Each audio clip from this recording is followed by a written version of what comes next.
শুক্রবার মালদার চাঁচলে বিজেপি পরিবর্তন সংকল্প যাত্রায় জনসভায় অংশ নিয়ে রাজ্যের তৃণমূল সরকারকে কার্যত চাঁচাছোলা ভাষায় আক্রমণ করলেন রাজ্যের বিরোধী দলনেতা শুভেন্দু অধিকারী। সেই সঙ্গে একহাত নিলেন মালদা জেলা তৃণমূল সভাপতিকে।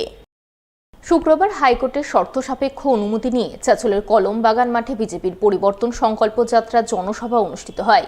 বিজেপির উত্তর মালদার সাংগঠনিক জেলার ডাকে আয়োজিত এই পরিবর্তন সভায় প্রধান বক্তা হিসাবে হাজির ছিলেন রাজ্যের বিরোধী দলনেতা শুভেন্দু অধিকারী। এছাড়াও উপস্থিত ছিলেন বিজেপির উত্তর মালদার সাংসদ খগেন মুর্মু, বিজেপির উত্তর মালদার জেলা সভাপতি প্রতাপ সিং, দক্ষিণ মালদার সভাপতি অজয় গাঙ্গুলি, বিজেপি নেতা অম্লান ভাদুরী সহ আরও অনেকেই। তাদের সকলের উপস্থিতিতে ভিড়ে ঠাসা সভায় বেলা 2টো নাগাদ রাজ্যের বিরোধী দলনেতা শুভেন্দু অধিকারী পৌঁছান। তিনি সভাস্থলে পৌঁছানো মাত্রই তাকে ঘিরে বিজেপির নেতাকর্মীদের মধ্যে প্রবল উচ্ছ্বাস উদ্দীপনার ছবি নজরে আসে। সেই উচ্ছ্বাসময় পরিবেশে মঞ্চে ওঠেন বিরোধী দলনেতা।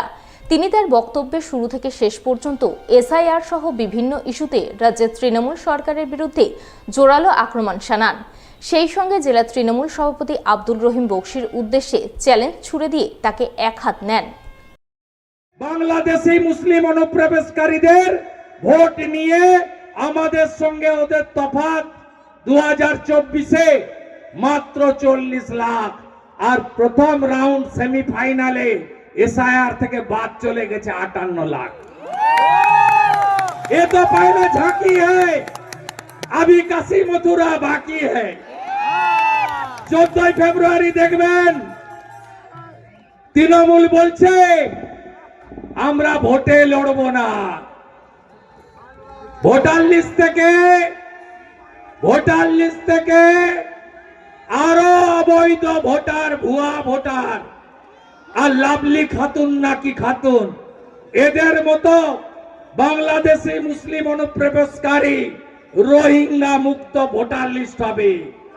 বিজেপি কে আনুন, বিজেপি এলে 6 মাসের মধ্যে রেলকে জমি দিয়ে দেওয়া হবে, আর রেল বসে আছে চাঁচলে ট্রেন আনার জন্য।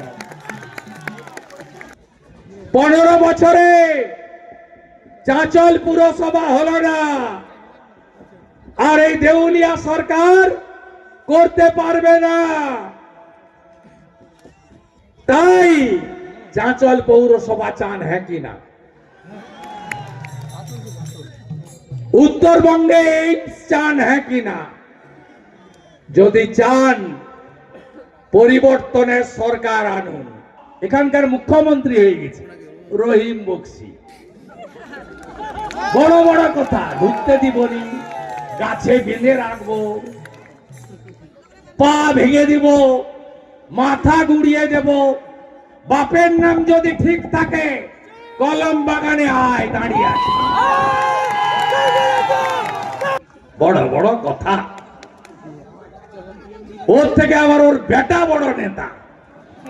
আমি বলে গেলাম, আমি সিপিএম এর আমলে লক্ষণ শেঠকে হারানো, আর তৃণমূলের সূর্য যেদিন মধ্য গগনে, সেদিন নন্দীগ্রামে মমতা ব্যানার্জিকে হারানো লোক।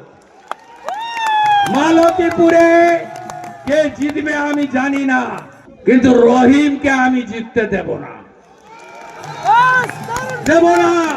আমি আপনাদের কথা দিয়ে গেলাম।